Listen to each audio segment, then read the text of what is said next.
সাম্প্রতিক চিঠি নিছক কূটনৈতিক বার্তা নয়, বরং বাংলাদেশের রাজনীতির ভেতরের টানাপোড়েনের বহিঃপ্রকাশ। চিঠিতে অভিযোগ, ভারতের রাজধানী দিল্লি ও কলকাতায় নিষিদ্ধ ঘোষিত বা যাদের কার্যক্রম স্থগিত করা হয়েছে আওয়ামী লীগ রাজনৈতিক অফিস খুলেছে এবং সেখান থেকে বাংলাদেশ বিরোধী কার্যক্রম চালাচ্ছে। ঢাকার ভাষায় এটি শুধু রাজনৈতিক অনুশীলন নয়, রাষ্ট্রের সার্বভৌমত্ব ও জনগণের ইচ্ছাকে অস্বীকার করা। পররাষ্ট্র মন্ত্রণালয়ের বিবৃতিতে স্পষ্ট করে বলা হয়, বাংলাদেশের বিরুদ্ধে কোনো রাজনৈতিক কার্যকলাপ ভারতীয় মাটিতে সহ্য করা হবে না। ভারতের জবাব দ্রুতই আসে। মুখপাত্র রণধীর জয়সওয়াল জানান যে ভারতের কাছে এ ধরনের কোনো তথ্য নেই। দিল্লির ভাষায়, ঢাকার চিঠি মিসপ্লেসড। ভারত কখনোই অন্য দেশের বিরুদ্ধে রাজনৈতিক কর্মকাণ্ড তার ভূখণ্ডে অনুমতি দেয় না। তবে এখানেই থেমে থাকেনি দিল্লি। তারা আরেকটি বার্তাও দিয়েছে। ভারত আশা করছে বাংলাদেশে অবিলম্বে অবাধ, সুষ্ঠু ও অন্তর্ভুক্তিমূলক নির্বাচন হবে। অর্থাৎ দিল্লি আসলে ঢাকার অভিযোগকে নস্যাৎ করলেও নির্বাচনের প্রশ্নে আন্তর্জাতিক সম্প্রদায়ের সুর মিলিয়েছে। এখানেই প্রশ্ন উঠছে, সবাই যখন নির্বাচনের পক্ষে, তখন নির্বাচনের পথে বাধা হয়ে দাঁড়াচ্ছে কে? বাংলাদেশের ভেতরে রাজনৈতিক দৃশ্যপটকে যদি খোলা চোখে দেখা যায়, তবে ছবিটা একেবারে স্বচ্ছ নয়, বরং খানিকটা ধোঁয়াটে। প্রফেসর ইউনূসের নেতৃত্বাধীন অন্তর্বর্তী সরকার একাধিকবার ঘোষণা দিয়েছে যে তারা নির্বাচনের প্রতিশ্রুতি থেকে সরে আসবে না। সেনাবাহিনীও বলছে ভোট ছাড়া স্থিতিশীলতার বিকল্প নেই। যুক্তরাষ্ট্র, ইউরোপীয় ইউনিয়ন, এমনকি এখন ভারতও চাইছে নির্বাচন হোক দ্রুত। বিএনপিও ভোটে অংশ নিতে চায়। তাহলে সমস্যাটা কোথায়? মূল সমস্যা হচ্ছে জামায়াত ইসলামী ও এনসিপির শর্ত রাজনীতি। তারা নির্বাচনের পথে একের পর এক দাবি জুড়ে দিচ্ছে। কখনো আনুপাতিক প্রতিনিধিত্ব পদ্ধতি, কখনো গণভোট, আবার কখনো গণপরিষদ নির্বাচন। এভাবে তারা মূলত নির্বাচনের গতিপথ বিলম্বিত করছে। ঐকমত্য কমিশনের ভূমিকা নিয়েও প্রশ্ন আছে। কমিশন একদিকে রাজনৈতিক দলগুলোর মতামত নিচ্ছে, অন্যদিকে নতুন নতুন ইস্যু যোগ করছে। এতে ধারণা তৈরি হয়েছে তারা সমাধান বের করতে চাইছে, নাকি সময় ক্ষেপণ করছে। অন্যদিকে প্রফেসর ইউনূসের নিজের অবস্থানও সহজ নয়। তিনি উপদেষ্টাদের স্পষ্ট জানিয়ে দিয়েছেন, ঘোষিত সময়ের মধ্যে নির্বাচন না হলে তার পক্ষে দায়িত্বে থাকা সম্ভব নয়। কিন্তু বাস্তবে দেখা যাচ্ছে তার চারপাশে থাকা উপদেষ্টাদের ভেতরেই বিভক্তি। দুর্নীতির অভিযোগ এবং নানান স্বার্থান্বেষী কার্যকলাপ সরকারকে দুর্বল করে তুলছে। অনেক নির্দেশ কাগজে থেকে যাচ্ছে, বাস্তবে কার্যকর হচ্ছে না। ফলে ইউনূসের জনপ্রিয়তা প্রশ্নবিদ্ধ হচ্ছে, তার ভাবমূর্তি ঝাপসা হচ্ছে। এদিকে শেখ হাসিনা ভারতের আশ্রয়ে বসে বারবার অনলাইনে বার্তা দিচ্ছেন। বলছেন ইউনূসের অধীনে নির্বাচন সুষ্ঠু হবে না, তাকে পদত্যাগ করতে হবে, গঠন করতে হবে তত্ত্বাবধায়ক সরকার। যে পদ্ধতিকে একসময় তিনি নিজ হাতে বাতিল করেছিলেন, আর সে কি ফেরত চাইছেন।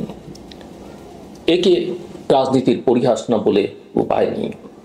বাংলাদেশের জনগণের মনে এখন সবচেয়ে বড় প্রশ্ন, নির্বাচন হবে কবে? জরিপগুলো বলছে এই মুহূর্তে ভোট হলে বিএনপি ক্ষমতায় আসতে পারে, আর এটাই রাজনৈতিক অচলাবস্থার মূল কারণ। যেসব শক্তি জানে নির্বাচনে তাদের জেতার সম্ভাবনা নেই, তারা নির্বাচনের পথে নানান শর্ত আর কৌশল নিয়ে বাধা দিচ্ছে। কিন্তু এতে দেশের অর্থনীতি ও সমাজ জীবন স্থবির হয়ে যাচ্ছে। বিনিয়োগ বন্ধ হচ্ছে, ব্যবসায়ীরা দ্বিধাগ্রস্ত, কর্মসংস্থান অনিশ্চিত। আইন শৃঙ্খলা পরিস্থিতি ভেঙে পড়ছে। ক্রমবর্ধমান গুজব মানুষকে আরো আতঙ্কিত করছে। গুজবের বিষয়টি এখানে বিশেষভাবে প্রাসঙ্গিক। ইতিহাস সাক্ষ্য দেয়, বিপ্লব বা গণ আন্দোলনকে ব্যর্থ করার সবচেয়ে বড় হাতিয়ার হলো গুজব। এখন প্রতিদিনই নানান ধরনের গুজব ছড়াচ্ছে। কখনো বলা হচ্ছে সেনাবাহিনী ক্ষমতা দখল করতে যাচ্ছে, কখনো শোনা যাচ্ছে আন্তর্জাতিক ষড়যন্ত্র চলছে, কখনো আবার নির্বাচন বাতিল হবে বলে প্রচার করা হচ্ছে।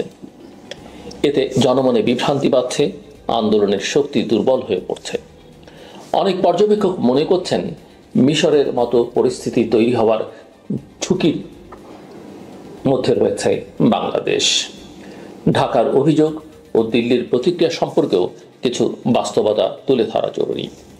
সত্যিই কি ভারতে বসে আওয়ামী লীগের তৎপরতা বাড়ছে? দিল্লির প্রেস ক্লাবে বুকলেট বিতরণের ঘটনাটি প্রমাণ করে যে অন্তত কিছু রাজনৈতিক কর্মকাণ্ড ঘটছে। কলকাতায় অফিস খোলার গুঞ্জনও উঠেছে। এগুলো ঢাকার জন্য শুধু কূটনৈতিক নয়, রাজনৈতিক উদ্বেগেরও কারণ এতে বোঝা যায় আওয়ামী লীগ ক্ষমতা হারালেও সংগঠিত হওয়ার চেষ্টা করছে, এমনকি বিদেশ থেকে। ভারত যদিও আনুষ্ঠানিকভাবে এ অভিযোগ নাকচ করেছে, তবে প্রশ্ন থেকেই যাচ্ছে, ভারত কি নীরবে এসব কর্মকাণ্ড সহ্য করছে? ভারত সবসময়ই বাংলাদেশের রাজনীতিতে বড় একটা শক্তি। শেখ হাসিনার সময়ে দিল্লি ঢাকা সম্পর্ক ছিল সবচেয়ে ঘনিষ্ঠ। এখন সেই সম্পর্ক নতুনভাবে সংজ্ঞায়িত হচ্ছে। ভারত প্রকাশ্যে কিছু বলছে না, তবে নির্বাচনের প্রশ্নে তাদের অবস্থান স্পষ্ট। ভোট ছাড়া সমাধান নেই। আন্তর্জাতিক অঙ্গনে স্পষ্ট বার্তা দিচ্ছে। যুক্তরাষ্ট্র একাধিকবার জোর দিয়েছে নির্বাচনের উপর। ইউরোপীয় ইউনিয়ন বলছে গণতান্ত্রিক বৈধতা ফিরিয়ে আনা ছাড়া বাংলাদেশ স্থিতিশীল হবে না। ভারত এখন একই অবস্থান নিয়েছে। ফলে বলা যায় বৈশ্বিকভাবে নির্বাচনের ওপর এক ধরনের ঐকমত্য তৈরি হয়েছে, কিন্তু দেশের ভেতরে অচল অবস্থা যত দীর্ঘ হচ্ছে, অনিশ্চয়তা তত বাড়ছে। উগ্রবাদী শক্তি সক্রিয় হয়ে উঠছে। তারা জানে ভোট তাদের পথ নয়, বরং অন্যভাবে ক্ষমতা দখল করতে চায়। গুজব, সহিংসতা, শর্তের রাজনীতি সব মিলে একটি অচল অবস্থা সৃষ্টি হচ্ছে। শেষ পর্যন্ত পথ একটাই, নির্বাচন। সময় যত পেরোচ্ছে, অনিশ্চয়তা তত ঘনীভূত হচ্ছে। নির্বাচন ছাড়া দেশে বৈধতা আসবে না, অর্থনীতি পুনরুজ্জীবিত হবে না, সমাজে স্থিতিশীলতা ফিরবে না। প্রফেসর ইউনূস যদি তার প্রতিশ্রুতি রাখেন, তবে নির্বাচনের পথে এগোনো ছাড়া তার বিকল্প নেই। কিন্তু তার সরকার দুর্বল হয়ে পড়ছে। উপদেষ্টাদের বিভাজন, দুর্নীতি ও ব্যর্থতা আরও স্পষ্ট হচ্ছে। শেখ হাসিনা বিদেশে বসে সুযোগ নিচ্ছেন, বিরোধীরা নানা শর্ত দিচ্ছে। এর মধ্যে একমাত্র সমাধান হলো একটি সুষ্ঠু নির্বাচন।